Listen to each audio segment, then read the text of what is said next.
Good morning and welcome to 365 Days of Amazing Stories with Theo Mera.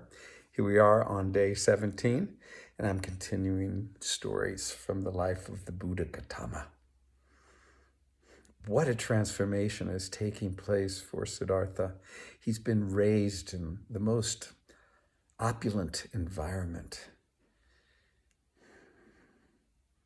a palace, the palace of a great king, all of his needs taken care of, any desire fulfilled, beautiful food, great surroundings, great teachers to educate him about the world in almost everything, but not everything. And not some of the most important things. And here he is going out into the kingdom and seeing the impermanence that all of us live with. First he sees the old man, decrepit, leaning upon his cane. And the next day, still wishing to go out, courageously going out to confront whatever it is that's there. A sick old woman comes out, coughing and hacking. Her skin full of rashes.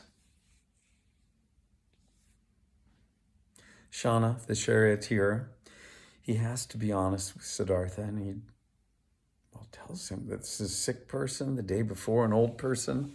And now Siddhartha, on one hand, youth is gone. On the other hand, health, not a guarantee. And he realizes as they're driving back in silence, and he's looking at all these people that he's passing, that all of them are in the same situation. There's no guarantee. Change is inevitable. Well, he wants to go out again, so he does. Shanta takes him out the next day. The king has again done everything he can to prepare all the inhabitants to only put forth this facade of everything being okay.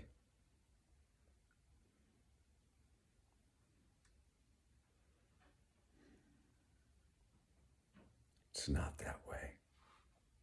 This time he goes out and he gets into a village close to a river.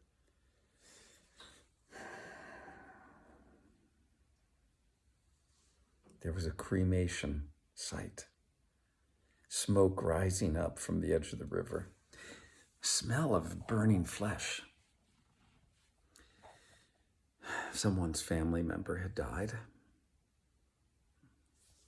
And they take this family member to a place by the river. And there unshrouded them, washed them, their body in the river, their dead body, wrapped them back up in cloths, put them on a wooden pyre, which wood was beneath it, and started the whole thing on fire. Cremation. He sees the smoke, he smells this smell of burning flesh, and asks Shana to take him closer to the river where this is taking place. And he sees people mourning. And he sees this body being burned on the pyre, and he asks Shana, what is this? What is this now? Shana has to tell him. He is in his heart committed to telling the truth. This is death. This is death, young prince. And to all of us, is this the inevitable for all of us? Do we all die? Now remember, Siddhartha had watched in the pleasure garden snakes eating frogs and mice and falcons coming down and capturing birds. So he'd seen all this. He'd seen death. But now he'd seen it with people.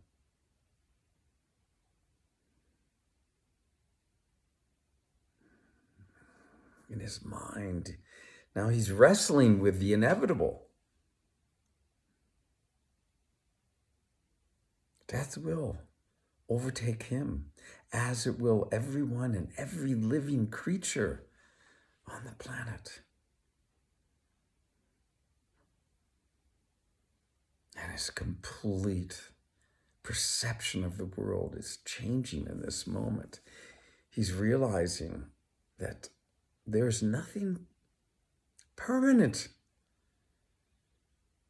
about this world that he is experiencing with his senses.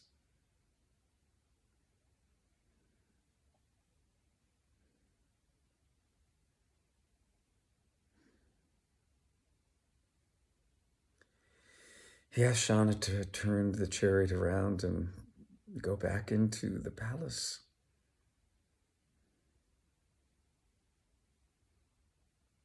The conflict that he's experiencing inside is beyond anything that he's ever experienced. He does not know where to turn for relief.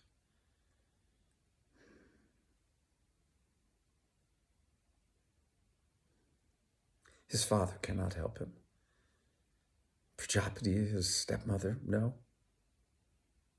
His wife, his horse, nothing in the world can help him.